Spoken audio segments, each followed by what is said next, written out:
and welcome to the LLG Grapevine podcast. You're listening to Helen Bennett, LLG's Executive Director of Policy and Governance, and Dennis Hall, LLG Bulletin Editor. Hello, everyone. Now then, last week, the Local Government Association warned that emergency government bailout deals for councils are at risk of becoming normalised as budget overspends continue to rise and several by-elections, in other news, saw Reform retain or gain power, although Labour did hold a ward election in Cheshire. But now we turn to other news from the Bulletin. Dennis, the licensing system is being examined, I understand. Yes, it is. And the Department for Business and Trade and the Home Office have issued a call for evidence as part of a fast-track review, or as they call it, a 4-week blitz, of what the government says are outdated licensing rules. The call for evidence focuses on 9 key recommendations from the government's own licensing task force, with particular emphasis on streamlining on-trade alcohol licensing for hospitality venues. Now, amongst other things, it covers proposals for a new national licensing policy framework and a licensing condition amnesty, and also an end to the requirement to publish notices in the print edition of local newspapers. And it will hear from licensed businesses and trade bodies, local authorities, licensing officers, police and other enforcement agencies, legal, planning and regulatory professionals, and of course, members of the public. Well, the current licensing system under the Licensing Act 2003, actually, that doesn't sound that long ago to me, but it is, isn't it? 22 years. Yeah. It's supported by statutory guidance. It regulates activities such as the sale of alcohol and provision of entertainment and late night refreshment. Local authorities issue licenses and enforce conditions based on 4 licensing objectives. Apologies to the licensing experts here, but these objectives are the prevention of crime and disorder, public safety, the prevention of public nuisance, and the protection of children from harm. Now, applications and variations for licenses are assessed against these objectives, and the aim of the licensing system is to support vibrant local economies whilst ensuring communities are safe and protected. Indeed. However, the government noted over the years the balance of the system has shifted, with greater weight being given to public safety and crime prevention under the statutory licensing objectives, and less of a focus on business resilience and growth. Therefore, reform of the regime seeks to streamline outdated processes, improve consistency across local authorities, and better integrate licensing with related regimes such as planning, community cohesion, tourism, and cultural policy. Now, the call for evidence notes that the Licensing Task Force recommended that the government established this national licensing policy framework in order to harmonise licensing practices across authorities while preserving local discretion. Well, the call for evidence states, in addition, the NLPF will help to harmonise licensing practices across local authorities whilst preserving local discretion. It would sit alongside the Licensing Act 2003 and the statutory guidance, providing national direction to support consistency, transparency, and alignment with broader government goals such as economic growth, enhancing cultural representation, high street resilience, and improving public health and well-being. Now, outlining plans for an amnesty on licensing conditions, the call for evidence notes that most premises licenses are granted indefinitely and include conditions that were considered reasonable and proportionate at the time they were added to the license. However, an amnesty would recognise that many licensing conditions, particularly those which were inherited from the pre-2005 regimes, may no longer be relevant or proportionate, and therefore the removal of which should be treated as minor variations. And another reform outlined by the government is to look at ending the requirement for printed statutory notices for alcohol licenses. The Licensing Act currently requires that new premises licence applications or major changes to existing licenses must be announced both in a local newspaper and on the premises. The industry has launched a public notice portal which provides a centralised and interactive resource for all types of statutory notice, with plans underway to incorporate public consultation functionality to help public bodies and commercial entities engage with the public more effectively. Well, licensing practitioners will be interested in this topic, and of course, we will let you know the outcome of this consultation as soon as we have it. Helen? Yeah, absolutely.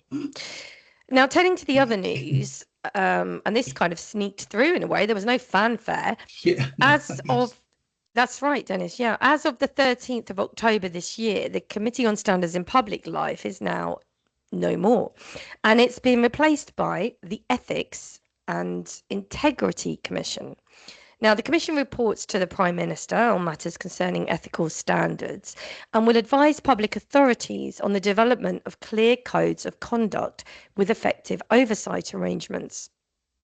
indeed. And it's important to note, Helen, that the Commission is not a regulator and has no remit to investigate individual cases itself. But instead, it's an advisory, non-departmental public body sponsored by the Cabinet Office. But that itself has raised criticism, and critics worry that Cabinet Office sponsorship could compromise the Commission's ability to scrutinise government conduct impartially. And the fact that it reports to the Prime Minister rather than to Parliament has been flagged as a structural weakness.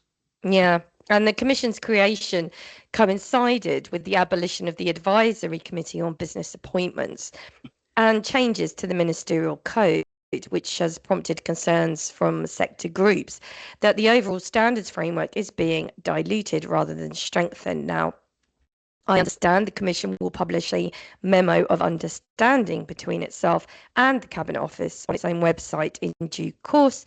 Let's see what that says when it's published. Yes, so for now, let's take a look at the Ethics and Integrity Commission remit. So its terms of reference state that it may first examine any systems in place to uphold ethical standards across public life in England, including those relating to conduct and the financial activities and commercial endeavours of a public office holder. Helen, incidentally, I just wonder whether that now means it could cover a regime concerning local government, but I don't think that's clear. I thought so, that there's a potential there. Yeah, it's possible, but it's not explicit yet, is it? No. And the other thing it may do is examine any arrangements relating to the funding of political parties, elections and referendums. Yeah, and the next elements of the term of reference, which we won't go through, do broadly, specifically apply to central government. But yes. I, like you, Dennis, did feel that there was scope within that, and also yes. how this interplays with the duty of candour as well that we're going to be seeing. Interesting. What the Commission can't do, though, is inquire into matters relating to the devolved administrations, except with their agreement. And nor can it investigate, as you said, individual cases. Now, Doug Chalmers, he remains the chair of the new commission, which for continuity, I think is a good thing. And we're familiar with his views on governance, which broadly continue to capitalise on the good work of Lord Evans, his predecessor. Yes. Incidentally, the commission is currently recruiting. If anybody's interested, take a look at the public appointments page for that. Now, let's take a jump to the subject of planning, Dennis. Yes, planning is in the news an awful lot at the moment, and the Minister of State for Housing and Planning, Matthew Pennycook, has written to the Planning Inspectorate to outline his expectation that local plans submitted in the current plan-making system should be treated with an appropriate degree of flexibility. And in a letter to the Inspectorate Chief Executive, Paul Morrison, the Minister said, "As you will know better than most, the current system of local plan making is too slow and cumbersome. And that is why we're committed to introducing a new model of local plan development that enables better, shorter plans to be produced faster. We intend," he said, "to publish the regulations and guidance that will underpin the model later this year. And I know," he said, "that you share my determination that the Planning Inspectorate work alongside and support local planning authorities to ensure good plans are put in place as efficiently as possible." Yeah, that's right. He said, I'm going to quote him here. He said, "We have also been clear about the importance of effective strategic planning across local planning authority boundaries, both to support the effective distribution of housing access, housing across appropriate geographies, and also to provide high-level frameworks for infrastructure investment." I need to get my teeth in. He said, "I look forward to welcoming the development of spatial development strategies across England following the passage of the Planning and Infrastructure Bill."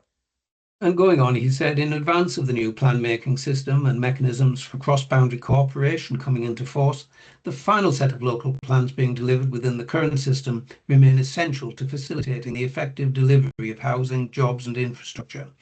And he said it's therefore critical that planning inspectors approach examinations of current system plans with this appropriate degree of flexibility.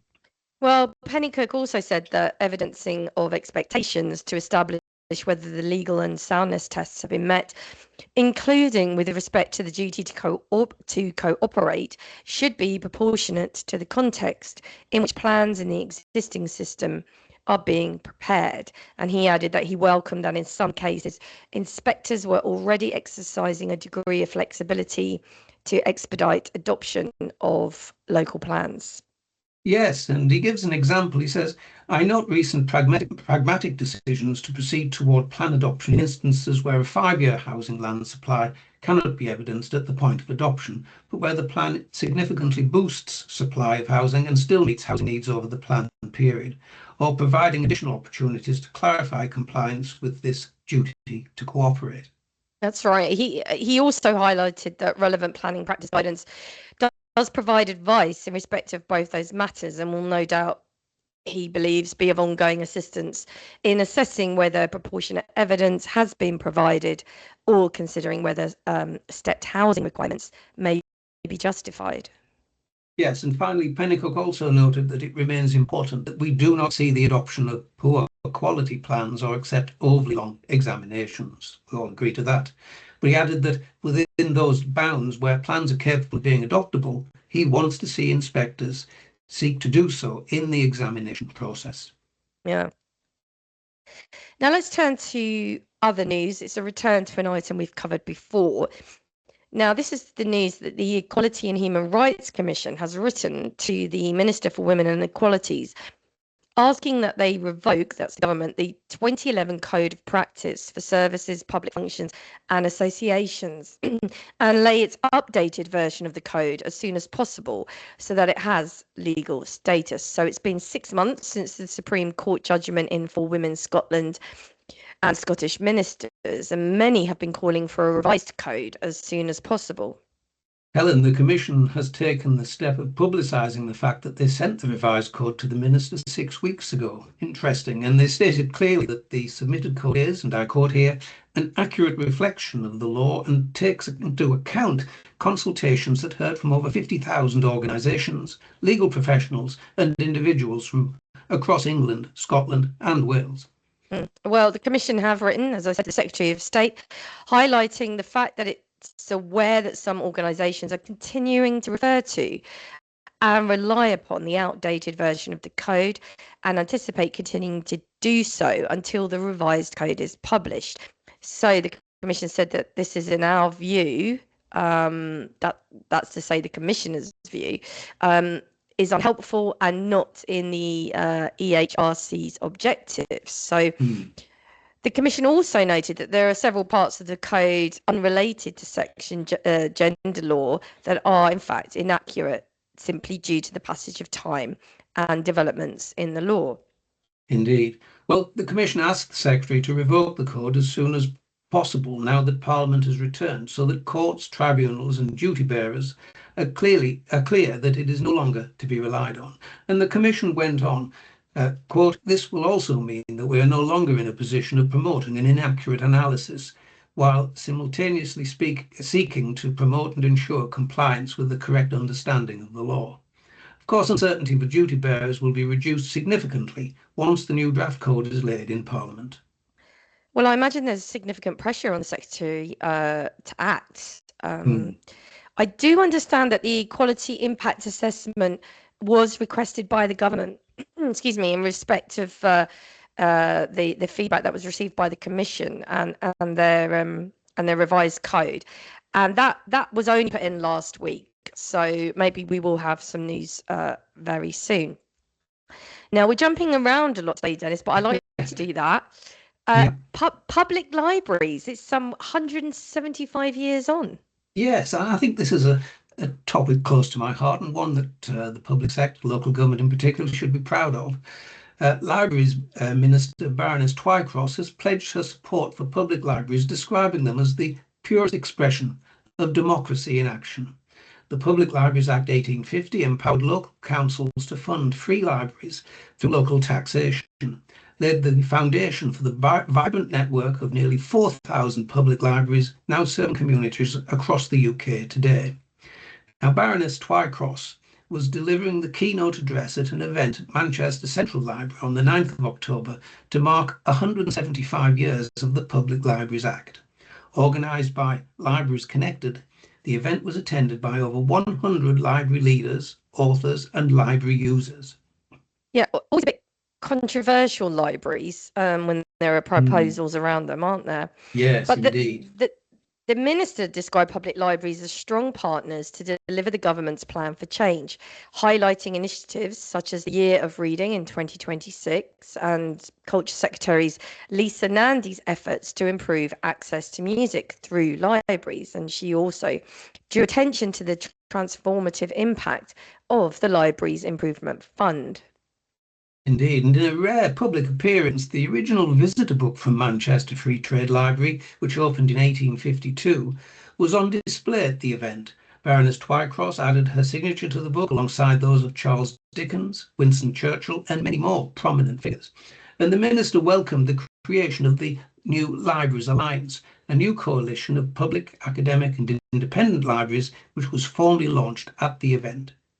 Well, the Alliance aims to strengthen collaboration across the library sector and influence government policy on libraries. It will promote the enduring values of free access, inclusivity, and democratic knowledge exchange, ensuring libraries remain vital public assets throughout life. And Baroness Twycross told attendees, quote, "In an age of myths and disinformation, the principle of free access to information enshrined in the Public Libraries Act 1850 remains a core principle now.